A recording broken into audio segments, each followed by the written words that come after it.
Okay, so this is one of my this is a good week for me because I like when things like this happen where the our Sunday learning aligns with the parsha that everybody else is studying. In other words, the weekly parsha and important stories of the parsha of Jacob and Esav from the Kabbalistic perspective can only be understood in the context of understanding elements of the tree of knowledge and also the Kabbalistic idea of Sarah, which we read about. So we're going to read about Jacob and Esav this Shabbos.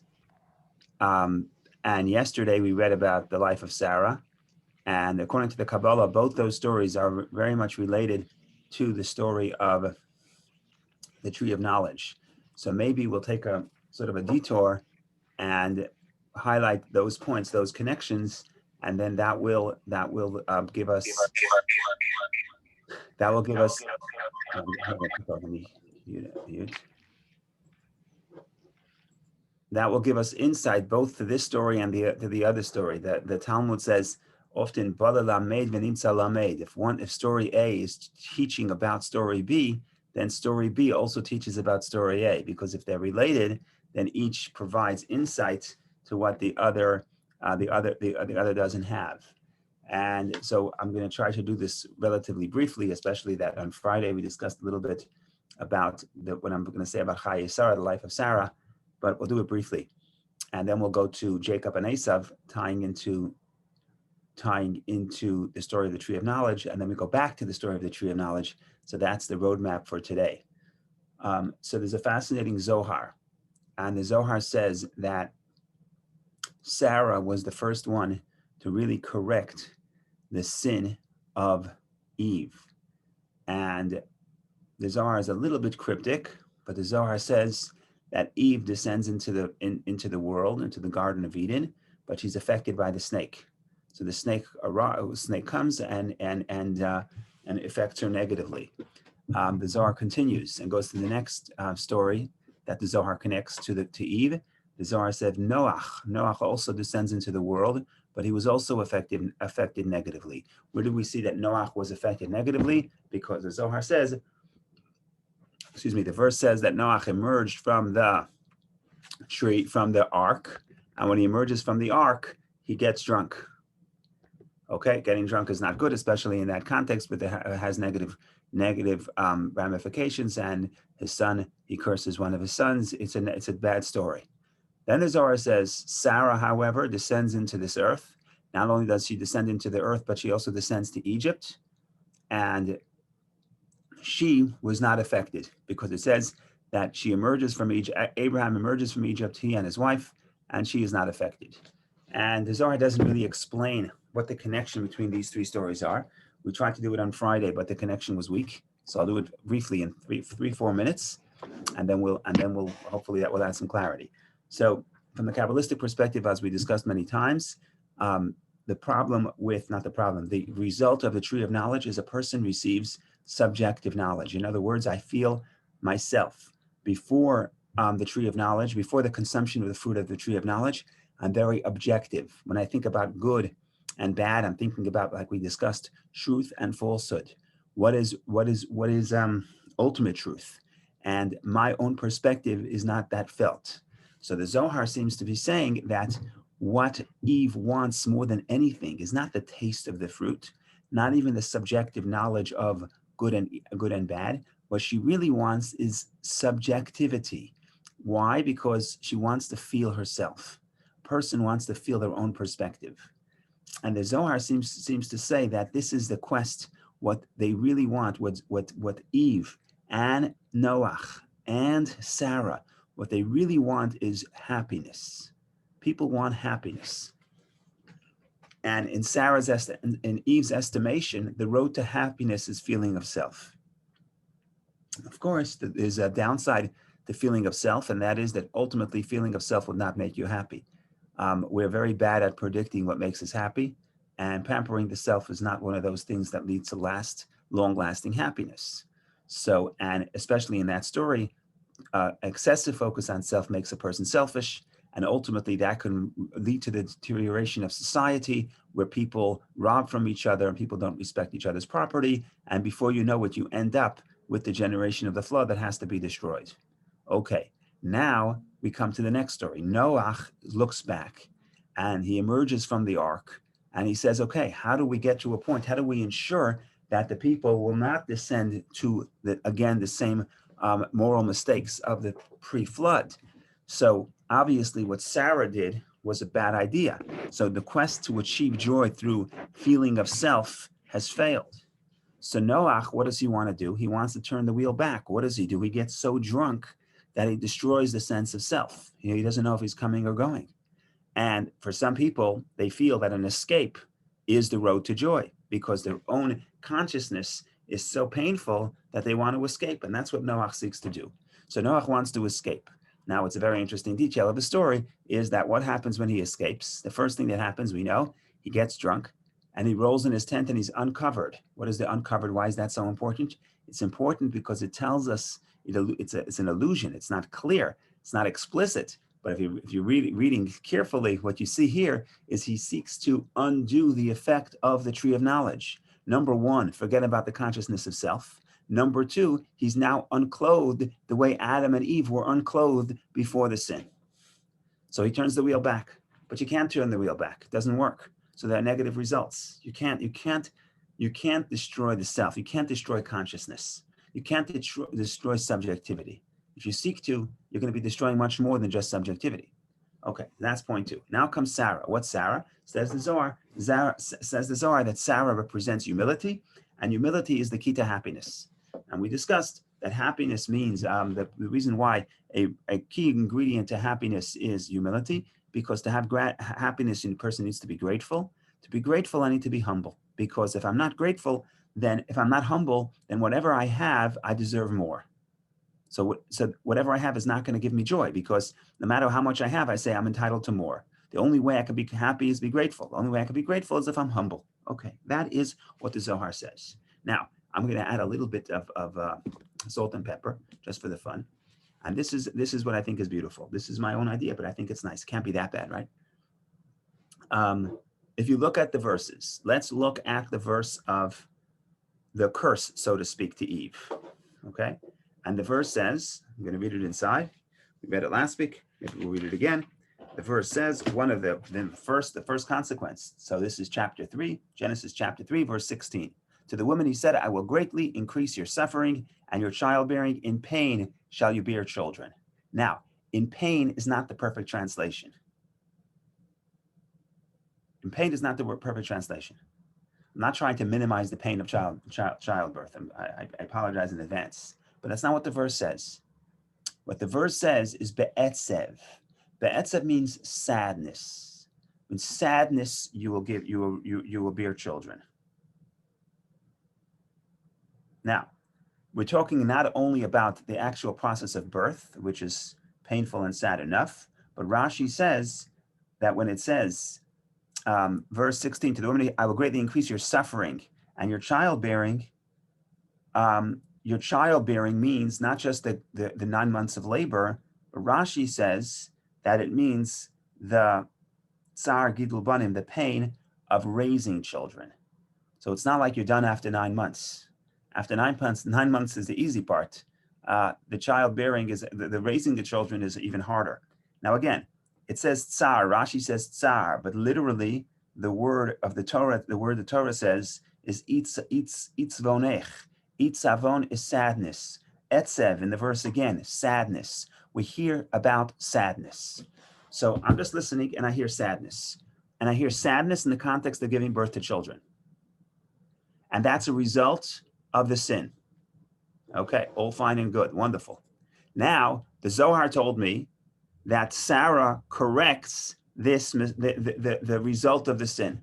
So the Zohar is telling me that where Chava failed, Sarah corrects. Okay, so if the result of the sin is that she'll give birth in sadness, let's see how Sarah gives birth. Now, when Sarah gives birth, not only does it not say the word sadness, to the contrary, it emphasizes the concept of joy. First of all, she names her child laughter. I mean, that's that in Hebrew, laughter, joke, it's the same word. She names her child, my joke, Yitzchak. Yitzchak, kol hashomea Yitzchak li. Anyone who hears about this will rejoice for me or will laugh for me. Okay, where's the sadness? There's no sadness. What was supposed to be sad becomes joy. Now, not only is she joyous herself, she says, my joy is going to infect and spread to other people as well. That's the nature of joy. When a person's happy, a person doesn't want to be alone.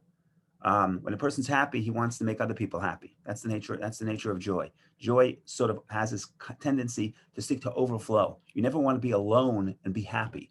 You want to be alone when you could be alone with pleasure, but not alone with joy. The whole idea of joy is you want to get up and dance. You want to get up and transcend. You want to connect to other people. So if Sarah is truly joyous, then she's going to connect to other people, and other people are going to be infected in the positive way from the joy. Okay, so what's happening here? What's happening here is that Sarah is correcting what the sin of the tree of knowledge was, in the sense that the result of the sin of the tree of knowledge for Eve was pain or sadness in raising children or having children. And all of a sudden, Sarah, which the Zohar told me is supposed to correct Eve, all of a sudden, there's no mention of pain. Of course, she had pain, but there's no emphasis. What she feels is the joy. Okay, so what do we make of this? What do we make of this? So I think what we make of this is as follows. We want to achieve joy. Eve tries to achieve joy by focusing on self, by pampering the self, by feeling the self. That's a failure. Noach tries to achieve joy by destruction of self. If you destroy your own consciousness, you get so drunk that you don't know what's happening to you. That's Noach's idea of joy, escaping of self. Escaping of self doesn't work. You cannot escape yourself in a healthy way. It's impossible. You can do it temporarily, but then you have a hangover, and the hangover is worse. The cure is worse than the problem. So ultimately, what's the cure? Ultimately, the cure is to do what Sarah does. And in simple Kabbalistic terminology, it means you have to transcend the self. What does transcend the self mean? It means not that I am escaping myself, escaping my consciousness. You can't escape your consciousness. You're always going to feel self. But if my consciousness is devoted to something greater than self, that's how I transcend self. That's how I achieve joy. Not by destruction of self. It's impossible. Destruction of consciousness is impossible post-flood, post the tree of knowledge. Before the tree of knowledge, it was possible not to feel the self. You only feel God. But after the flood, you're going to feel yourself. That's not a question. So now the question becomes, could I devote myself? Could I become part of a greater story? And ultimately, that's the only way to joy. That's what Sarah teaches us. That you really want to be joyful, give birth to children. Now, it doesn't mean literal children. It doesn't mean only give birth. It means be devoted to something outside of yourself, something greater than self. That's the only way to joy. Now let's go back to the story and say, is in fact the curse to Eve, is it really a curse? The answer is it doesn't know. It's a subjective thing. What God says is you have to be devoted to somebody else. Now, that's what a mother is. That's what a mother does. Now the question becomes, what's my attitude to that? So superficially, that's pain. Superficially, that's sadness. We think that if I have to be devoted to somebody else, I have less time for myself, so I'm sad. That's going to bring me sadness. What does Sarah teach us? No. What God told you, that the result of the sin is you're going to have to be devoted to somebody else.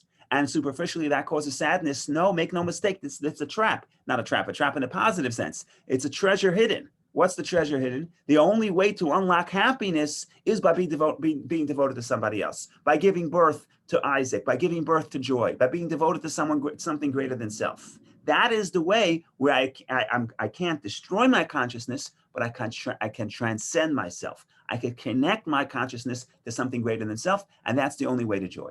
So in final analysis, what God is telling Eve is factual. You have to be devoted to somebody else. That's what a mother is. Now the question becomes, the curse is only when I think that causes sadness, because I think that if I take out my spreadsheet and I figure it out and I say, if I have less time for myself and I have more time and I have to devote more time for someone else, that means that I'm going to experience pain, and that means I'm going to experience sadness. But that's only what we think. In reality, the opposite is true. It's counterintuitive. So you don't get it until you try it. Nobody wants to try it. Nobody wants to try to be devoted to somebody else, because everything we think about ourselves, all our predictions tell us that the more we focus on self, the less we give to somebody else, the happier we'll be. And that's the trap of Eve. And the liberation of Eve through Sarah is saying no. Through Sarah saying no. Giving birth is what gives joy. Giving birth means not only literally, but figuratively. Being devoted to somebody else, the ability to transcend self, connect my consciousness to somebody else, is what brings joy. Now, this was from Friday. Now, somebody asked on Friday, but what about somebody who doesn't feel themselves at all, doesn't focus on self, doesn't focus on their own needs, is too devoted to other people. So I tried to answer, but the connection crashed. The answer is, if I'm doing that, then I am like Noach. What is Noach doing? Noach is being he wants to escape the self. He doesn't understand that you can't escape the trappings of self. You can't be devoted to the other person to the extent that you forget about yourself. That's destruction. That's drunkenness. That's something that's not going to last. So you have to have that balance. The balance is I sense myself, which means I take care of myself, but I'm devoted to something greater than self. And that is how Sarah liberates Eve. In other words, what Eve thought was a punishment is not a punishment. It's actually a road to get Eve where she wanted to go to begin with. What did she want? All she wanted is joy. What did Noach want? All he wanted is joy. But the secret is right in front of us. The secret is being devoted to something greater than self. And that is what we see with children. But again, it doesn't only mean physical children. It could mean spiritual children giving to the world. It could mean students. It could mean giving to someone else. Right? We know I mentioned last week, I think, that is that the Shema says, "V'shinantim levanecha," teach to your children. And Rashi says, "Levanecha elo atalmidim," your children are your students. In other words, anytime you can give to somebody else, they become your students and you become their parent. Right? We know the famous Medrash that the Medrash says these are the descendants of Moshe and Aaron. The problem with that verse is that the Torah doesn't mention the children of Moshe. It just mentions the descendants of Aaron. So the question becomes, the Medrash asks, Rashi quotes, what does it mean that these are the descendants of Moshe and Aaron if the verse is only listing the descendants of Aaron? So the Medrash answers, this teaches that if you teach Torah to the son of your friend, it's like you're the parent, right? So if you're giving to somebody else, you become their parent. Again, it's not just literal, it's also figurative. That's what we're saying here. So so what's happening, the reason why I think this is so beautiful is because what looks like the curse is really the hidden treasure, the treasure of what would make you happy. I don't remember if I said the story. I said it last week, but I don't remember. No, I didn't say it on this. I don't think anyone here was there when I said it. So I'll tell you the story, a famous story about the Jew in Eastern Europe somewhere. I don't know. He's living in Russia. All my stories are about Russia. I told you last week already. So did I say this story last week about the Jew in Krakow? Yeah, I said about the hidden bridge, hidden treasure. I don't remember if I said it. I'll say it again. Doesn't matter. Story you can hear again. Story is a guy he has a dream, and the dream says that that under the bridge in Prague there's a treasure. This guy is very poor. Did I say it? The guy is very poor, and he sells his last couple of ruble, and he buys a ticket. He buys a ticket to ride to Krakow, to Prague. He goes to Prague, and he goes to the bridge, and he starts digging under the bridge looking for the treasure, and he gets stopped by the security, by the soldier, and he says, "What are you doing here? I'm going to arrest you. You're trying to break the bridge." He says, "No, I'll tell you the truth. I'm very poor, and I had no hope." And all of a sudden, I get this dream, and the dream tells me that in Prague there is a bridge, and under the bridge is a hidden treasure. This soldier starts laughing like he's never heard something so funny. He says, "You're crazy. You travel halfway across Europe because of a dream? That's ridiculous. Let me tell you what I had. I had a dream that in this little town, little shtetl in Russia, on this little address, there's a treasure hidden under the oven. You think I'm going to travel halfway across Europe just to follow my dream? It's nonsense." Now, the Jew was interested because that address that the soldier mentioned happened to be his own address. So he gets back on his horse and buggy, he goes home, he digs under the oven, and he finds the treasure. And it's a wonderful story because it really can explain. It can be used in all kinds of contexts. But what I'm using it for is that the treasure is right under your nose. It's right there. The question is, you don't think it's a treasure, so you don't access it. And that's the idea of giving birth, devotion to children. It seems so. It's right here, but it seems like a curse. It seems like a curse. It seems like it's going to rob me of joy. And what Sarah teaches is what you thought is going to rob you of joy is really the secret to joy. So that's the connection between the story of the tree of knowledge and last week's parsha. We'll take a break, coffee. Anybody else for coffee break, for a l'chaim break, whatever you want, or questions or jokes, and then we connect it to this week's parsha, and then we go back to the book of Bereshit. So if anyone has any comments or questions, go ahead. Otherwise, we go to the unbelievable story of Yaakov and Esav, and how that connects to the story of Adam and Eve. L'chaim, cheers.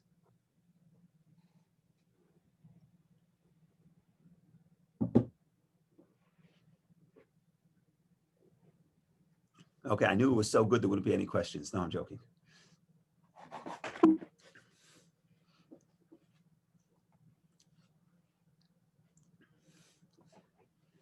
Okay, so let's continue down the journey, and we're going to think about the story of Yaakov and Esav, Jacob and Esav, which is one of the strangest, probably one of the strangest stories in the Torah. And in short, Isaac, who we just discussed the concept of joy, Isaac wants to bless his older son Esav, and his wife Rebecca, Rivka, wants him to bless Yaakov, Jacob, and the story unfolds. And basically, what happens is the mother convinces her son Yaakov to trick the father and dress up like Esav, put on hairy skin of goats to appear like Esav, who was very hairy, and trick the father and steal the blessings. And that is what he does. And he steals the blessings. And as a result, he has to run away because his brother wants to kill him. And as a result, in some sense, if you really want to think the big picture of what the story of Genesis is telling you, in some sense, the reason why we went to Egypt is not because the brothers sold Joseph. That's the beginning of the story, right? There's always a question of where to start the story. If you're a writer, where does the story start? The story starts when I decided to rob the bank. The story started when I was born, or does the story start when my great grandfather came to the United States in 1910, right? Or maybe it started before that. It's always a good question of where the story starts. So how did we end up in Egypt? So the simple story is, well, Jacob and his family went to Egypt. Why? Because Joseph was the leader. How did Joseph become the leader? Long story short, the brothers sold Joseph. So because the brothers sold Joseph, that's why the slavery begins. Yeah, but you can go much further. Why did the brothers hate Joseph? Because Jacob favored Joseph. Why did Jacob favor Joseph? Because he was the son of his beloved wife Rachel. Well, why did he have more than one wife? Oh, that causes all the trouble. Why did he have more than one wife? Oh, because he ran away from his father and he was tricked. Why did he run away? Oh, because he stole the blessings. So in some sense, why did we end up in Egypt? It's because Jacob stole the blessings. Okay, so it all depends how far back you want to go. But in any case, Jacob steals the blessings. Fine, and this is this very strange story any way you spin it. And everybody's trying to explain it because he's a patriarch and he's considered very righteous. So we have to spin the story. We have to find the good in the story. And if you want to find out how we interpret the story over the years, come back on Thursday at 10 o'clock and we'll discuss that story. Here, we're not looking to say that story per se. We want to figure out what the Kabbalah says about the concept of mirma, of cunningness. Why? Because there's the verse that when Isaac realizes he was deceived, he tells Esav, Ba achicha b'mirma, your brother came with cunningness, and he took your blessing. Now, cunningness. Well, you have to ask yourself, anytime you see an unusual word in the Torah, you ask yourself, where did I hear this word previously? Well, there's only one place where you heard the word previously, and that is the snake was cunning. Hanachash haya arum, the snake was cunning, and the snake deceives Adam and Eve, or Eve and then Adam. And the next time this word appears mysteriously is where Isaac says, your brother came with cunningness. Okay, believe me, that's more than enough for the Kabbalists to connect these two stories and come up with a very creative interpretation. And again, it's not the only interpretation. If you're really bothered by the story of how could Jacob steal the blessings, you have to come back on Thursday. But if you want to just think about how the Kabbalists get creative and connect these two stories, and realize how the whole stories of Genesis are really all interconnected and interrelated. And the later stories, even though it seems like it's just a negative story, really it's a correction of the previous stories. That's from the perspective of the Kabbalah. So from the perspective of the Kabbalah, the cunningness of Jacob corrects the cunningness of the snake. In other words, the snake is negative cunningness, and every attribute in this world could be used both for positive and for negative. And Jacob uses the aspect of cunningness for the positive, and that corrects the cunningness of the snake. What do I mean? How does this play out? Seemingly, what is he doing here? So how do we approach this? So first of all, the Arizal says, this is interesting. The Arizal adds a little detail. The Arizal writes about a reincarnation. He has a whole book called Shara Gilgulim, a section of a book called Shara Gilgulim, the gate of reincarnation. And he explains how different characters of the Bible are reincarnated later in the Bible and even in the post-biblical era. And if you really want to understand what's going on in the life, you can't just look at one segment of the life, but you have to look at other reincarnations, and then you get the full picture. So the Arizal says that Rebecca and Jacob, and Rebecca influences Jacob to trick his father with cunningness, because it says the word cunningness, being mirma, with cunningness. That's what Isaac says to Esav, your brother came with cunningness. So says the Arizal that Rebecca and Jacob, Rivka, and Yaakov are the reincarnation of none other than Adam and Eve. And when, just like Eve was fooled by the cunningness, so she was affected negatively by the cunningness, now we reverse the effect of the tree of knowledge through the positive cunningness. What does that mean? So what the Kabbalah means by this, again, how we deal with all aspects of the story, we're going to leave that for another time, for Thursday, but just the Kabbalistic idea of cunningness. So what does cunningness represent? Cunningness represents that you have a hidden agenda and you're not transparent about your agenda. That's what cunningness means. Cunningness, you present something, but your internal is different than your external. So you look one way on the outside and you're different in the inside. Now, from the Kabbalistic perspective, this is not positive or negative. We're not talking about positive or negative. This is a virtue. This is an attribute that the human being has, right? I can feel bad and say and smile. I could say I love you, really I don't love you. I'm not talking about good or bad right now. I'm saying that's the quality. That's the definition of cunningness. That I appear to be one thing and I am something else. And that's one way, we mentioned it before in the last couple of weeks. One way we connect the concept of the word cunningness to the word for naked. In Hebrew, arum could be naked or be cunning. What is the connection? So there are different theories, but I think the best one is that the person who's cunning has to present himself as transparent. I say, look, I'm naked. I'm not covered. I don't have any hidden agenda.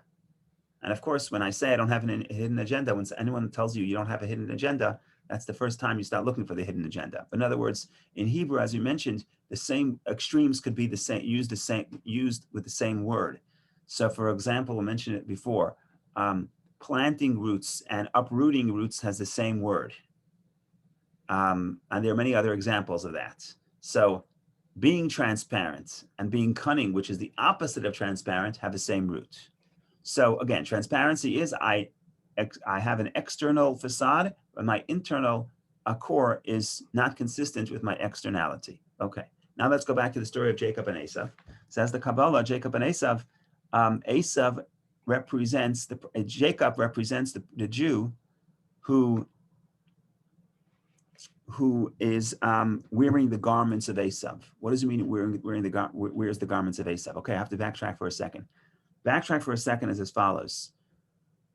Why does Isaac, part of the story is why does Isaac not see through Esav? Why does Isaac not see that Jacob is his more spiritual son? So he's entitled to the blessing of being the heir of Abraham and continuing the legacy of Abraham. Why does Isaac want to give that great spiritual blessing to Esav, who's a man who's spiritually immature? That's one of the underlying questions. And the surprising answer is, but it's there in the verses, the surprising answer is that that's a misconception. In other words, Isaac never wanted to give Esav the blessing of Abraham. In other words, the spiritual blessing. How do I know? Because if you look through the blessing that Isaac gives Jacob, it's all physical things. God should give you Tal HaShamayim, the dew of the heaven, Shmanei HaAretz, the fat of the earth, much grain and wine. Other nations should serve you. It's all physical. That's all the blessing he gets. Now, after Isaac realizes that he was deceived and he blessed not Esav, but Jacob. And now his wife says we have to send him away to find a wife in Haran. He calls Isaac, he calls Jacob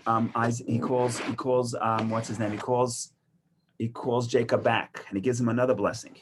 And this blessing, he gives him a spiritual blessing. And he says this following words, God should give you a birchat Avraham. God should give you the blessing of Abraham. 1 second.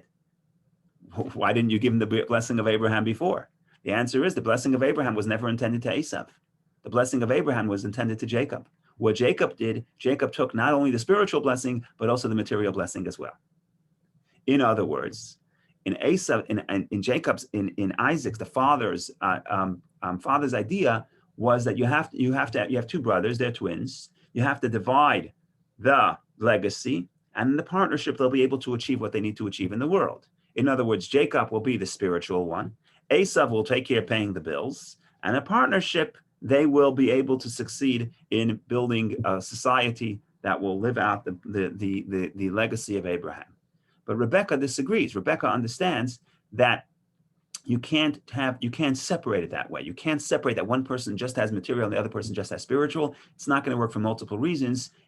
Jacob himself has to have both. Jacob himself also has to have the material blessing. Okay. The problem with the material blessing is Jacob doesn't want it. Jacob doesn't want it. His mother has to push him to take it. And he ends up taking it, but he doesn't want it. Now, when he takes it, he goes into his father, and he has the garments of Esav, and he has the voice of Jacob. That's what the father says. The father says, Isaac says, Hakol kol Yaakov, the voice is the voice of Jacob, and the hands are the hands of Esav. So what is this image here? Think about this. Father is blessing son, giving him material wealth. And the scene is you have a person whose voice is Jacob, his voice is spiritual, but his hands, he's dressed up as somebody like Esav, he's dressed up as somebody materialistic. What's happening? What is the meaning of the scene? What is the Kabbalistic meaning of the scene? So what the Kabbalah says is like this. Hasidic philosophy elaborates. This image of Jacob in the garments of Esav is what the Jew is supposed to be like, which means a Jew is supposed to want success in the material world, like Esav. A Jew is supposed to want to be able to dominate and achieve and be successful in the material world like Esav. However, it's cunningness. What do I mean it's cunningness? It's not honest. Why? Because inside, who am I? I'm Jacob. Inside, that's not my agenda. In other words, what is cunningness? Cunningness means I appear that I want the physical wealth, but in reality, I don't. I want it for a different purpose. I want it for a spiritual purpose. So me and my neighbor are both going on the train and we're both trying to earn $1, but we're not the same. I am cunning. I don't really want the money. I want the money only externally. Internally, I'm Jacob. Internally, it's all for a spiritual purpose. So what I'm doing here with what the Jew is doing when he wears the garments of Esav, it means that you actually have to want to be like Esav. In other words, on the external level, you have to pursue Esav. You have to pursue materialism. But understand that it's not really honest. That's not really what you want. What I really want to be Esav with the garments of Jacob. In other words, Jacob with the garments of Esav. Internally, I'm a spiritual seeker. Externally, because to survive in this world, I need to have material success in order to be able to achieve my spiritual goals. So that is the image of Jacob in the garments of Esav. Now, going back to cunningness, what is the cunningness of the snake, of the serpent? What the serpent does is tells Eve about the beauty of the externality. He says, look how beautiful this fruit looks. And that's what it says. Eve says, she sees that the tree is good for consumption. It's beautiful for the eyes. What does it mean it's beautiful for the eyes? Now the snake gets Eve to desire the externality. And externality is the materialism of every object. Not the inner soul, but the materialism, the externality. So how do you correct that? You correct that, and again, we're not living post the tree of knowledge. There's a mix of the spiritual and physical, of the good and bad and everything. So I can't just be spiritual, it's impossible. Then I try to become like Noach, I'll self-destruct. So here, the way to correct what the Eve does, in other words, what the snake does, is the snake says, you have to be cunning and you have to look, and he's cunning in the sense that he appears to be concerned for her well-being. And he says, look, forget about the internal, look at the external. The external is more interesting than the internal. The way we correct that is we flip it on its head. In other words, we pursue what the snake wants us to pursue. We pursue the materialism, but we understand that's only our garment. It's only the garment. Internally, what are we? We're really Jacob, really the voice of Jacob, really the voice of spirituality. So from the perspective of the Zohar, when you're looking at these stories, Jacob being cunning is in fact the correction of the cunningness of the snake. In other words, now what Jacob is telling you is Don't be what like the snake says, which the snake says, look at the external, but to the contrary. Understand that just because you're living in the world and you need the garments of Esav to be successful, but that's not how you self-identify. You self-identify as the voice of Jacob. And remember that you're fooling other people. That's what I said last week also about the Chassid, that they couldn't figure out who he's fooling. Is he fooling the people in Lubavitch or the people in St. Petersburg? I should say the story, but we just said it last week, so I'll give you a break. Okay, so that's, again, it's not a perfect explanation of that story, because that story is complex and has many levels of complexity, which hopefully we'll get to later in the week. But just to attach the concept of cunningness, it's nice to see the themes, how they reappear later in the Bible, and that's the Kabbalistic rendition of how the cunningness can be corrected. So this is the story in short. If anybody has any questions or comments, please share. Otherwise, we go back to where we belong, which is Genesis chapter 3.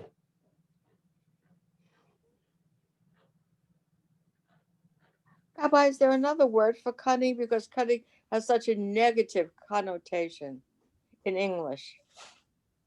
It's a bad thing in English. So what is the word in Hebrew? Arum. Arum could almost be not neutral. There's a verse, Arum b'chachma, cunning in wisdom. In other words, the concept that there are words that are good and the words that are bad is very Western. It's very, I hate to say, very Christian, very, very, very Catholic. From a Kabbalistic perspective, almost every quality is neutral. That's from the Kabbalistic perspective, right? Almost every quality, it depends how it's used. And cunningness, I can make an argument that cunningness means, again, having a hidden agenda is actually very good for society. Because if I was completely honest, imagine if everybody was completely honest, we understand how society would break down. We discussed this in the past, the beauty of garments, the beauty of, I don't have to tell you how I really feel. Because if I tell you how I really feel every time, at every moment, if I'm completely honest with myself, first of all, you'll never talk to me. Second of all, I myself, I'm not going to grow. Because if I say I feel this way and therefore this is who I am, and I have to be honest with who I am. So if I want to rob a bank, I'm going to have to be honest with who I am and I have to rob the bank. And by the way, a lot of people think this in the world, not about robbing banks, but they say, if this is my instinct, then this is my calling and this is what I have to do. But what about the concept that maybe you can put on a garment? In other words, maybe that's just one layer and you have to dig deeper and understand that you're multi-layered and the layers are not always all consistent. In other words, what appears to be what you want in one layer is really not what you want in another layer. So we understand there's a layered personality and there are contradictions within my personality. And saying I'm going to be completely honest and completely, what's the word I'm looking for? Completely consistent and not hypocritical. So I'm only going to, all my layers of my personality are going to express one truth. I mean, that's absolutely ridiculous, because we understand that internally there's a tension between good and bad. And if you're going to always seek to be completely honest and transparent, and the way we're defining honest is that there are no layers. Whatever you see what you get. So if I feel something that has to permeate all levels of my personality at that moment, that's a tragedy. So, Rabbi, I have a question about Isaac. I mean, is the Bible being ironic when it said his vision was dim? Because he seemed to be very wise in what he did. Let me go back to vision being dim. When we know his traumatic background, what was maybe this is the wrong place because you have a point to make, but the relationship between that Akedah, his dimness of vision, and the wisdom he showed in how he bestowed the gifts. Yeah, so I think we leave that for Thursday. We'll leave that for Thursday. Okay. For full analysis of Isaac's personality. But the idea, what's interesting is the idea of cunningness. And the idea of cunningness, we don't shy away from cunningness because, again, cunningness may have negative connotations. And certainly what we're saying sounds a little bit negative. It sounds like we're cunning, we want money, we really don't want money. But again, let's not be afraid of the stereotypes. Let's think about what the Kabbalah is teaching us, what Torah is teaching us, what do we really want? And what we really want, we are not completely honest about what we really want. In other words, external, if you go to your office and you try to be the best accountant or the best lawyer or the best business person or the best tech executive, and you try to be the best in the world, you need to be ambitious. And to be ambitious, you really need to care about success. If you don't care about success, you're not going to be successful, right? The number one thing you need is desire and want, and you have to want to be successful. So I have to cultivate that desire. But on the other hand, that cannot be my personality. That's not who I am. There has to be a person that has a higher purpose, a higher calling. I'll tell you a story. A story is a story from the Rebbe Rashab, also the Fifth Chabad Rebbe, that he had also a very wealthy a chassid who was a very wealthy businessman, and he was in the galoshin business.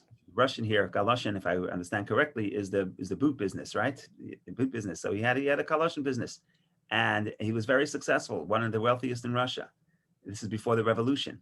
And he came to the Rebbe Rashab, and the Rebbe Rashab, the Fifth Chabad Rebbe, saw that this person is indeed very successful, but the Rebbe Rashab was a little bit upset that this person wasn't leaving time in his agenda to also have a spiritual life, to study and to pray and to meditate and to do all the things that Hasidim are supposed to do with their mind, and leave some space that is free of the business and open for spiritual pursuits. So the Rebbe Rashab, so next time he came to the Rebbe Rashab, to Lubavitch, so the Rebbe Rashab told him, it was ironically, it was funny, but every humorist has a message. He said, I very often I see feet in galoshin, I see feet in boots, but I never saw a head in boots. I never saw someone putting their head in boots. And of course, the point was that his entire knowledge, all of his capacities, all of his intellectual rigor was invested completely in his business. So the Rebbe Rashab says, look, you want to be the wealthiest bootmaker in Russia, you have to obviously invest your mind, but you have to also have an inner life. And the inner life is you have to reserve space and say, you know what, ultimately, this is not really what I want. What I really want is something deeper. And from the Kabbalistic perspective, that's what's cunning. Now, I know we're uncomfortable because in our mind, like Jill says, cunning is all negative. But we have to divorce ourselves from that perspective and think about what's the essence of cunningness. The essence of cunningness is that I have a certain desire externally, but I have a deeper desire internally. And that the deeper desire doesn't always line up with the external desire. And that's something to be explored. Okay. Jill, I think of maybe a better word is cleverness, because I think Jill's right that cunningness does have, in English, has an element of deceptiveness.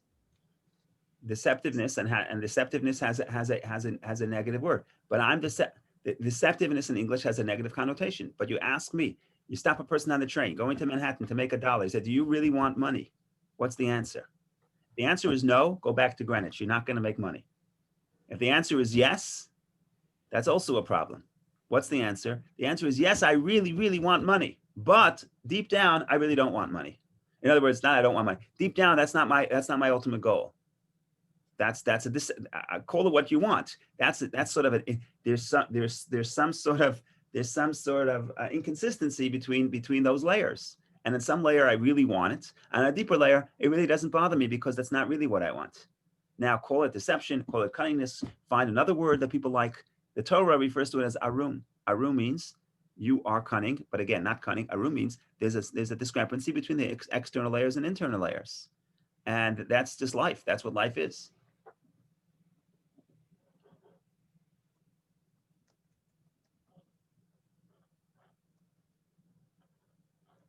Oh.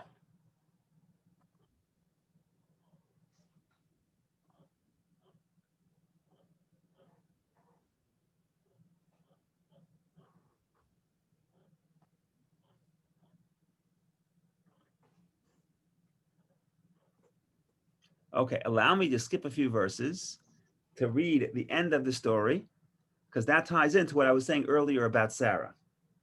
So we have the punishments, which we'll get back to, or the consequences, which we discussed a little bit, where we're jumping around as is our custom. We'll get back to that.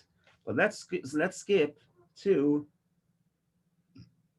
one of the most cryptic verses in the Bible, I think. Let's see if I can pull it up. Maybe I can pull it up.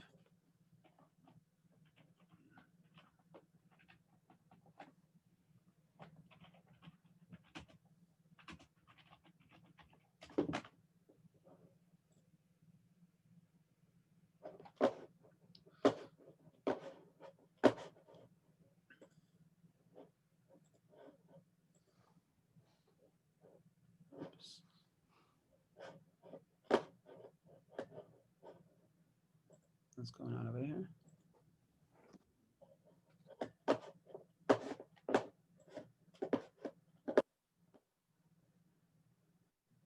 Okay, this is chapter 3.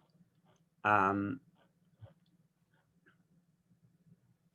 going all the way to the end of the chapter. So again, the problem is that now God is afraid that Adam and Eve are going to eat of the tree of life and live forever. Okay, We don't get it, Rabbi. I mean, we don't get the full thing. I'm getting just a line of light. okay, let me try to do this again. How about now? Well, maybe the other people are getting it. Try once more. If it doesn't work, we'll forget about it. Just try once more. Yes. Yeah, beautiful. Yes. Thank you.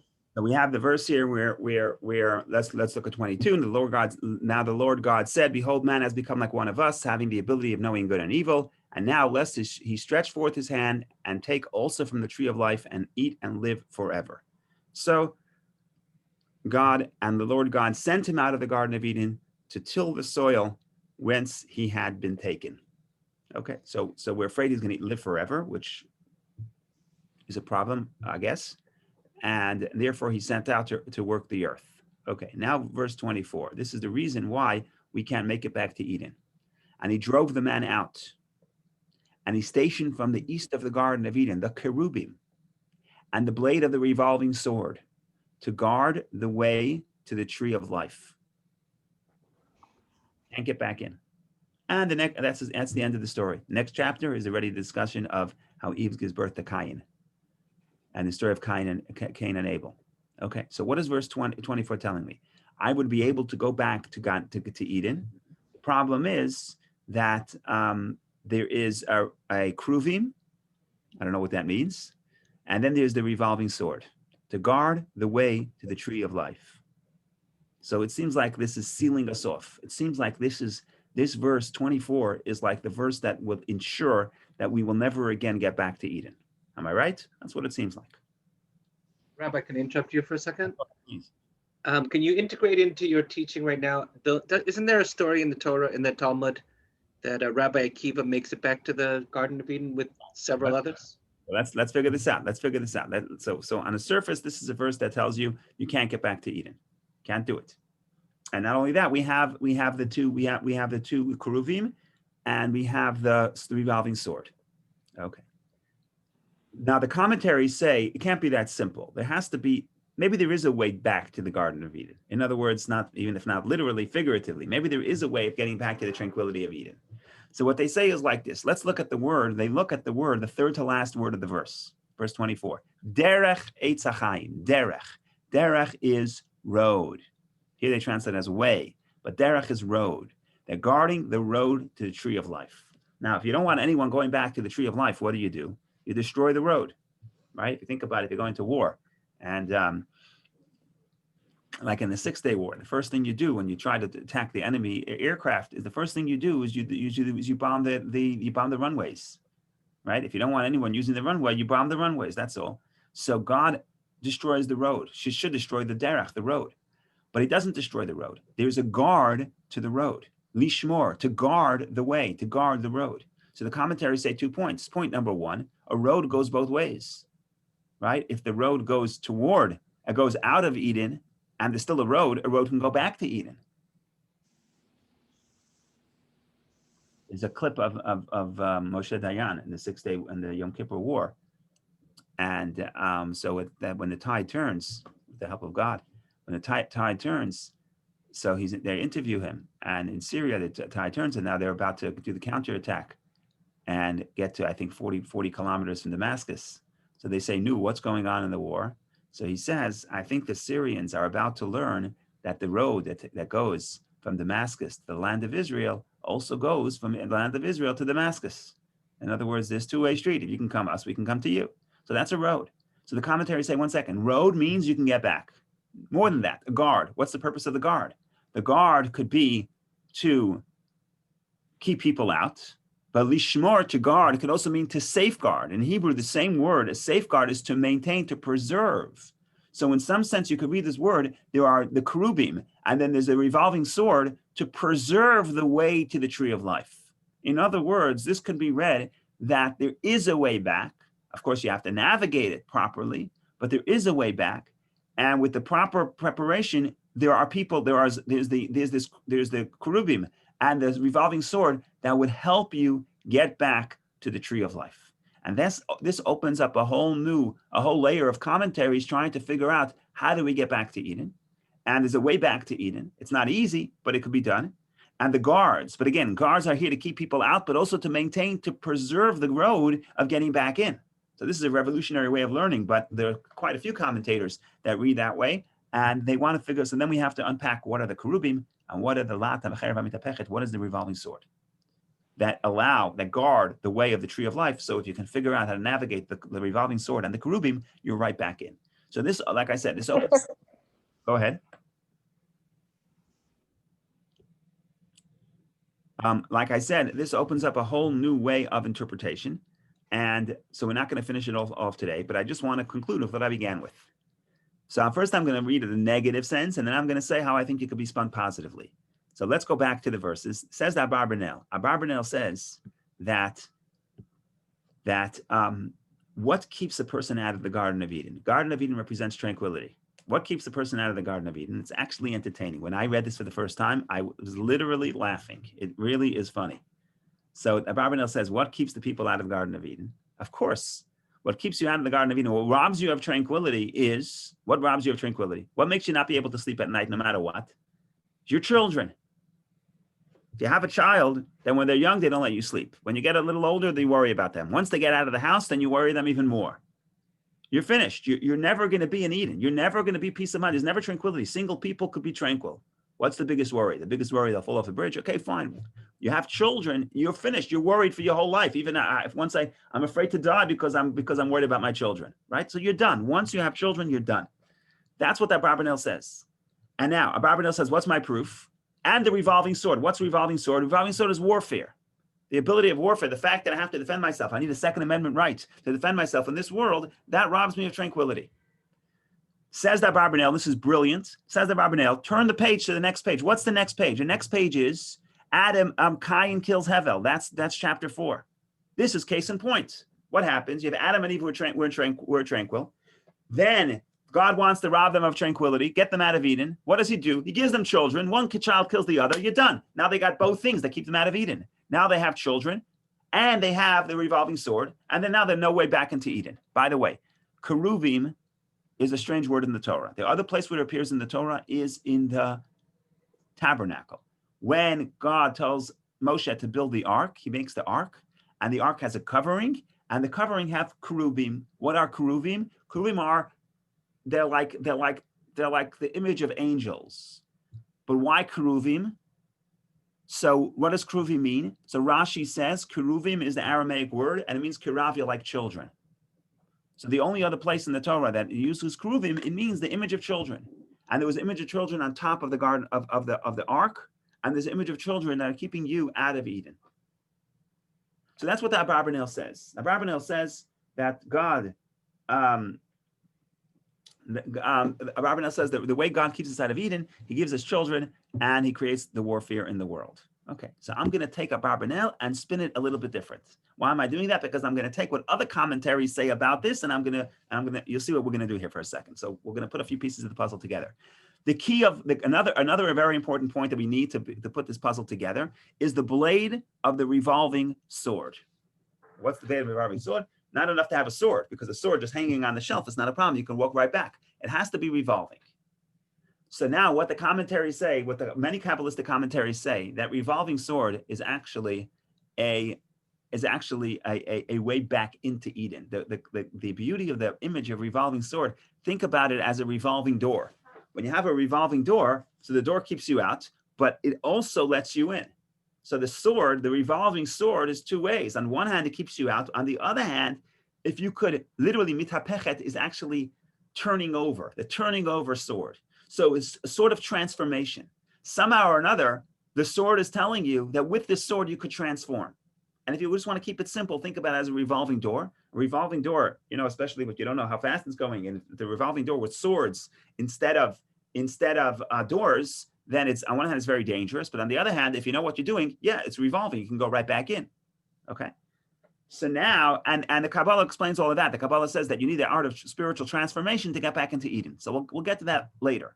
But I'm just going to take what the commentaries say about the revolving door, a revolving sword, and I'm going to also put it with that Abarbanel says about children, and I'm going to connect it to what I said about children earlier. So let's think about this. God chases Adam out of Eden. He places east of the Garden of Eden the cherubim, the children, and the blade of the revolving sword. Okay, what does it mean revolving sword? The sword that transforms, the sword that turns.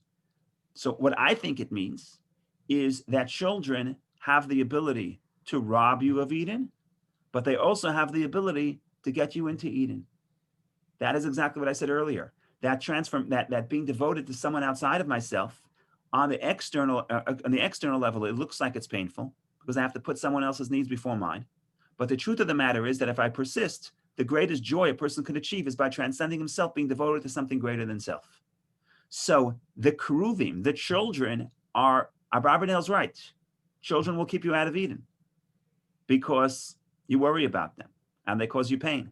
But on the other hand, that Abarbanel's right, that keruvim is children, and the children are standing at the Garden of Eden, at the entrance of Eden, but they're also the guards to let you in.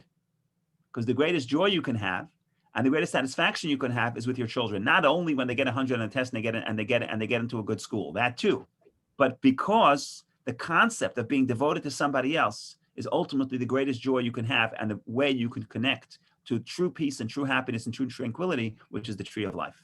So if you see what we did, we took a little of Abarbanel, a little of the other commentaries, mix it all together, and we get to the result of what the Zohar says.